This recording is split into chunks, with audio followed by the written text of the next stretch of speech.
Hello hi. അപ്പോൾ ഇന്നലെ രാത്രി ആര്യനും റെനയുമായിട്ട് എന്തൊക്കെയാണ് സംഭവിച്ചത്, എന്താണ് ഏതെങ്കിലും തരത്തിലുള്ള മോശമായിട്ടുള്ള ഇൻറ്റൻഷനോട് കൂടിയാണോ ആര്യൻ ഇങ്ങനെ റെനയുടെ പുറത്തേക്ക് കിടന്നത് എന്നുള്ളതൊക്കെ നമുക്ക് നോക്കാം. ഇതുവരെ എനിക്ക് വീഡിയോ ഇടാൻ പറ്റിയില്ല, സോറി. അപ്പോൾ നിങ്ങൾക്ക് എൻ്റെ ചാനൽ ഇഷ്ടപ്പെടുകയാണെങ്കിൽ എല്ലാവരും ഒന്ന് സബ്സ്ക്രൈബ് ചെയ്യണേ. അതുപോലെ തന്നെ വീഡിയോ ഇഷ്ടപ്പെടുകയാണെങ്കിൽ ലൈക്ക് ചെയ്യുക, നിങ്ങളുടെ കമൻസൊക്കെ അറിയിക്കാം. അപ്പോൾ ഇന്നലെ രാത്രി നടന്ന ഈ ഒരു സംഭവമാണിത്. റെനയുടെ പുറത്തേക്ക് ആര്യൻ വന്ന് പടാന്നിങ്ങനെ വീഴുന്ന ഒരു സംഭവമാണ്.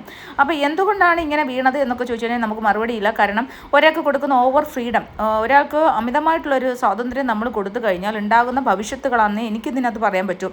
കാരണം നമ്മൾ ഈ ഒരു കുറേ നാളായിട്ട് ഫസ്റ്റ് വീക്ക് കഴിഞ്ഞതിന് ശേഷം കുറേ നാളുകളായിട്ട് കാണുന്നതാണ് ആരിൻ്റെ കൂടെ ബെഡ്ഷീറ്റിനടിയിൽ ഈ റെന ഉൾപ്പെടെയുള്ളവർ കിടക്കുന്നത്. റെനയും ജിസേലും അതുപോലെ തന്നെ ഷൈത്തിയും ഒക്കെ ഭയങ്കരമായിട്ട് ഒരു സ്റ്റോറി പറയുമെന്നാണ് പറയുന്നതൊന്നും നമുക്കറിയത്തില്ല. ഇങ്ങനെ കിടക്കുന്നതാണ് ഒരുമിച്ച്. അവർ ഒരേ ബെഡിൽ ബെഡ്ഷീറ്റ് പുതച്ചിട്ട് തലവഴിയെ പുതച്ചിട്ടാണ് കിടക്കുന്നത്. അപ്പോൾ ഇങ്ങനെ കിടക്കുന്ന ഒരു സ്വാതന്ത്ര്യം അവർ ആദ്യം മുതലേ ഉണ്ട്. അപ്പോൾ അമിതമായിട്ടുള്ള ഒരു സ്വാതന്ത്ര്യമാണ് ഓവർ ഫ്രീഡം. അത് വൈൽഡ് കാർഡ്സ് കയറിയപ്പോൾ അവർ പറഞ്ഞു, വൈൽഡ് കാർഡ്സ് ഓൾറെഡി പറഞ്ഞു, നിന്നെയൊക്കെ വീട്ടിൽ കയറ്റില്ല, നീയൊക്കെ എന്താണ് ഇവിടെ കാണിക്കുന്നത്. കാരണം രാത്രി നമ്മൾ ലൈവിനകത്ത് ഇത് തന്നെ കണ്ടിന്യൂസ് ആയിട്ട് നമ്മൾ എപ്പോഴും കാണുന്ന രീതിയായിരുന്നു. ഇവരെല്ലാം കൂടി ഒരു ബെഡ്ഷീറ്റിൻ്റെ കീഴിൽ കയറുന്നതും റെന ആരിൻ്റെ കൂടെ കിടക്കുന്നതും ഒക്കെ നമ്മൾ കാണുന്നത് തന്നെ. റെന ആയാലും ജിസേലായാലും ഇതൊക്കെ തന്നെയാണ്. പിന്നെയാണ് ജിസേലിൻ്റെ ഇവർ തമ്മിലുള്ള ഒരു വേറൊരു രീതിയിലുള്ള റിലേഷൻ എന്നൊക്കെ നമുക്ക് പിന്നെ മനസ്സിലായത്.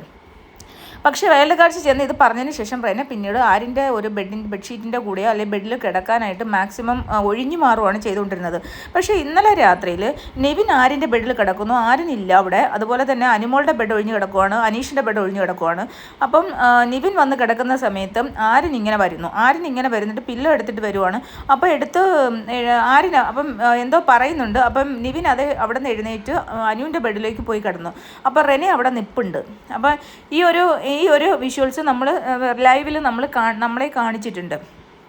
അതിനുശേഷം ഓടി വന്നിട്ട് റെന അവിടെ കിടക്കുവാണ്. റെന അങ്ങോട്ട് പെട്ടെന്ന് വന്ന് കിടന്നപ്പോൾ അതിൻ്റെ പുറത്തേക്ക് ആരിനൊരൊറ്റ വീഴ്ചയാണ് പിന്നെ കാണുന്നത്. ആ ഒരു വീഴ്ചയിൽ 2 കൈയും കൂടി കുത്തി 2 കാലും മുട്ടും മടക്കിയിട്ട് അങ്ങനെ ഒരു വീഴ്ചയാണ് പിന്നീട് ഉണ്ടായത്. അപ്പോഴത്തേക്ക് എന്തിനാണ് അങ്ങനെ കിടന്നതെന്നോ, അത് ഇവർ പറയുന്നത് റിഫ്ലക്ട് റിയാക്ഷൻ. എന്ത് റിഫ്ലക്ട് റിയാക്ഷൻ? അപ്പോൾ അത് വളരെ മോശമായിട്ടുള്ള ഒരു കിടത്ത് തന്നെയാണ്. പക്ഷേ അത് മോശമായ ഇൻറ്റൻഷനോട് കൂടിയാണെന്നൊന്നും എനിക്ക് പറയാൻ കഴിയില്ല. കാരണം നമ്മൾ ഓരോരുത്തർക്ക് കൊടുക്കുന്ന സ്വാതന്ത്ര്യം എത്രത്തോളം ഉണ്ട് എന്ന് നമ്മൾ ഓരോരുത്തരെയും എവിടെ വരെ നിർത്തണം, എവിടെ വെച്ചാണ് അവരുടെ ആ ഒരു സ്വാതന്ത്ര്യം നമ്മൾ ഖണ്ഡിക്കേണ്ടത് എന്ന് നമ്മൾ മനസ്സിലാക്കിയത് നല്ലതാണ്. അപ്പോൾ എന്നിട്ട് ഇവള് ചമ്മി ഇങ്ങനെ എഴുന്നേൽക്കുവാണ് അവിടുന്ന് പെട്ടെന്ന്. അത് എന്തോ പറഞ്ഞ് കൈ തള്ളി അങ്ങനെ എന്തോ ചെയ്തിട്ട് ചമ്മി ഇങ്ങനെ എഴുന്നേറ്റ് പോകുന്നുണ്ട്. അപ്പോൾ റെന ഈ നിൽക്കുന്നതെന്ന് പറഞ്ഞാൽ ഇത് കിടക്കുന്നതിന് മുമ്പുള്ള ഒരു രംഗമാണ് കേട്ടോ. ഇതാണ്ട് കാരണം ആര്യൻ അവിടെ കിടപ്പുണ്ട്. ആര്യനവിടെ കിടക്കുന്നില്ല, ആര്യൻ പില്ലോ ആയിട്ട് വരുന്നു. നിവിൻ അവിടെ കിടക്കുന്നത്, റെന ഇവിടെ നിൽപ്പുണ്ട്. അതിനുശേഷം നിവിൻ എന്താ ചെയ്തത്? നിവിൻ അവിടെ നിന്ന് എഴുന്നേറ്റ് മാറാൻ പറഞ്ഞപ്പോൾ നിവിൻ അവിടെ നിന്ന് എഴുന്നേറ്റ് അനുമോളുടെ കട്ടിലിൽ പോയി കിടന്നു. അനുമോൾ അവിടെ ഉണ്ടായിരുന്നില്ല. അനുമോളുടെ കട്ടിൽ ഫ്രീ ആയിട്ട് കിടക്കുമായിരുന്നു. അപ്പോൾ അനുമോളുടെ ബെഡിലേക്ക് കിടന്നു. അനുമോൾ എന്നുള്ള ആ ഒരു ഇത് എഴുതിയിരിക്കുന്നത് നമ്മളെ അത് വ്യക്തമായിട്ട് കാണിച്ചതുമാണ്. അതിനുശേഷം പിന്നെ ഇവൻ അവിടെ കയറുന്നു. അതിനുശേഷം ഈ ഒരു അപ്പോഴത്തേക്ക് റെന എന്ത് ചെയ്തു? പെട്ടെന്ന് കട്ടിലോട്ട് ചാടി അങ്ങ് കിടന്ന സമയത്ത് ആര്യൻ അവളുടെ പുറത്തേക്ക് പടാന്നും പറഞ്ഞ് മുട്ട് കുത്തിയിട്ട് 2 കൈയും കുത്തി ദേഹത്തേക്ക് കിടക്കുന്ന ഒരു മുഖത്തിനോട് മുഖം അടുപ്പിച്ചു. ആ ഒരു സംഭവമാണ് നമ്മൾ പിന്നെ കാണുന്നത്. എന്നിട്ട് അപ്പോഴത്തേക്ക് റെന എഴുന്നേറ്റ് ഇങ്ങനെ പോകുന്നുണ്ട്. അതിനുശേഷം റെന അനുമോളോട് എന്തോ പറയാൻ പോയി. അനുമോൾക്ക് അത് മനസ്സിലാവാൻ അനുമോൾ പിന്നെ കിടന്നുറങ്ങി. എന്നിട്ട് ബിന്നിയോട് പോയിട്ട് ബിന്നിയുമായിട്ട് സംസാരിച്ചിട്ട് കരയുന്നുണ്ട്. അത് ബെഡ്ഷീറ്റിനുള്ളിൽ കരയുന്നുണ്ട്. ഇതാണ് നമ്മളെ രാത്രി കാണിച്ച സംഭവം.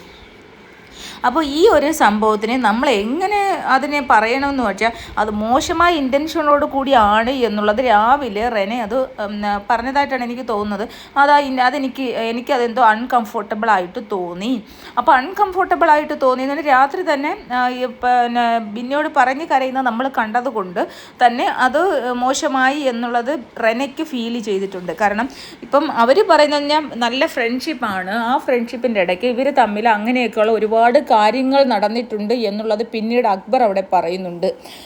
അപ്പോൾ അതവിടെ നിൽക്കട്ടെ. അപ്പോൾ ഈ ഒരു രാത്രിയിലെ ഈ ഒരു കിടത്ത പല ആൾക്കാരും വീഡിയോ ഇടുന്ന അവനൊരു നല്ല പയ്യനാണ്, അവൻ അങ്ങനെ മോശമായ ഇൻറ്റൻഷനോട് കൂടിയല്ല, ഇവനൊരു നല്ല പയ്യനാണെന്ന് ലൈവ് കാണുന്ന 24/7 കാണുന്ന ഭൂരിഭാഗം പ്രേക്ഷകർക്കും പറയാൻ കഴിയില്ല. കാരണം ഇവൻ ഒരു കോഴിയാണ്.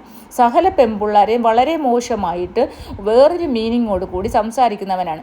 കാരണം ഇതൊന്നും പറയാൻ നമുക്ക് പുറത്തേക്ക്, കാരണം ഇവർ ചോദിക്കും എന്തുകൊണ്ടാണ് നിങ്ങൾക്ക് പ്രതികരിക്കാൻ പറ്റാത്തത്. പ്രതികരിക്കാൻ പറ്റുമ്പോൾ കണ്ടില്ലേ, ഒരുത്തര് ഇവനും അവളുമായിട്ട് ഉമ്മ വെച്ചു എന്ന് കണ്ടെന്ന് പച്ചയായിട്ട്, ഉമ്മ വെക്കുന്നത് കണ്ടു എന്ന് പച്ചയായിട്ട് ലാലേട്ടൻ്റെ മുന്നിൽ പറയാൻ ധൈര്യം കാണിച്ച ഒരു പെണ്ണ്. എന്നിട്ട് അവളെ ലാലേട്ടൻ എന്താണ് പറഞ്ഞത്, 72 ക്യാമറ കണ്ടിട്ട് ഞങ്ങൾ കാണാത്ത കാര്യം നീ എങ്ങനെ കണ്ടു എന്നും പറഞ്ഞ് തോന്നിയവസം കാണിക്കുന്നു, തോന്നിയവസം പറയുന്നു, നാണമുണ്ടോ എന്നൊക്കെ ചോദിക്കുന്ന ഒരു അവസ്ഥയിൽ മറ്റുള്ളവരെങ്ങനെയാണ് ഇതിനെക്കുറിച്ച് പറയുക? ഇത് തന്നെയല്ലേ അവർക്കും കേൾക്കേണ്ടി വരുന്നത്. മോഹൻലാലിനെ പോലെ മഹാനായ ഒരു നടൻ ഇങ്ങനെ അവരെ പറയുമ്പോൾ അത് ജനങ്ങൾ വിചാരിക്കും സത്യമാണ്, ഇവൾക്കെന്താണ് പണി, ഇവളെ ഒരു കുലസ്ത്രീ, ഇവളെന്തോ സദാചാര പോലീസോ? ഇത് തന്നെയല്ലേ നാട്ടിൽ നടന്നത് ഇത്രയും നാളും. ഇപ്പോൾ പ്രവീൺ ഇറങ്ങിയിട്ടും പറഞ്ഞു അത് തന്നെയാണ് സംഭവിച്ചത്. ബിന്നിയും റെനയും കൂടി തന്നെ പറഞ്ഞു അവർ തമ്മിൽ വേറെ റിലേഷനാണ്, ആര്യനും ജിസേലും തമ്മിൽ വേറെ റിലേഷനാണ്. അപ്പോൾ ഇവർക്കൊക്കെ രഹസ്യമായിട്ടേ പറയാൻ പറ്റൂ. അപ്പോൾ രാവിലെ ആയപ്പോൾ സംഭവിച്ചതെന്ന് പറഞ്ഞാൽ റെന എല്ലാവരോടുമായിട്ട് പറയുവാണ് മോശമായിട്ടുള്ള ഇൻറ്റൻഷനോട് കൂടിയാണെന്ന് എനിക്ക് തോന്നി. അത് എനിക്ക് കംഫർട്ടബിൾ അല്ല. അവനോട് ഞാനത് സംസാരിക്കണമെന്ന് വിചാരിച്ചു, നീ എന്തിനാണ് അങ്ങനെ ചെയ്തത്, ഇതെല്ലാവരും ക്യാമറ ഉണ്ട്, ക്യാമറ വഴി പുറത്തേക്ക് പോയി കാണില്ലേ എന്ന് പറഞ്ഞപ്പോൾ എല്ലാവരും കൂടി അത് അവനങ്ങ് അതിനെ ന്യായീകരിക്കുകയാണ്. അവനെ സപ്പോർട്ട് ചെയ്യുന്ന അക്ബറിനെയാണ് നമുക്കിവിടെ കാണാൻ കഴിയുന്നത്. അപ്പോൾ അക്ബർ ഈ ആര്യനെയും ജിസേലിനെയും, അതെനിക്ക് ജിസേല് അയ്യോ അങ്ങനെ സംഭവിച്ചിട്ടുണ്ടെങ്കിൽ സോറി പറയുന്നു. അതുപോലെ തന്നെ ഈ അക്ബറൊക്കെ എന്തിനാണ് ഈ ആര്യനെയും ജിസേലിനെയും ഇത്രമാത്രം സപ്പോർട്ട് ചെയ്യുന്നത്? അതെനിക്ക് മനസ്സിലാവുന്നില്ല. എന്തുമാത്രം മോശമായിട്ടാണ്. എന്നിട്ട് ഈ റെനയെ കൊണ്ടൊരു റെനയ്ക്ക് ആര്യനെ കൊണ്ടൊരു സോറി പറയിപ്പിച്ചു. സോറി പറയുമ്പോൾ കഴിഞ്ഞു, ഇനി എല്ലാം കഴിഞ്ഞു. ഒരു പെണ്ണിൻ്റെ പുറത്തോട്ട് വേണ്ടിയിട്ട് സോറി പറഞ്ഞ്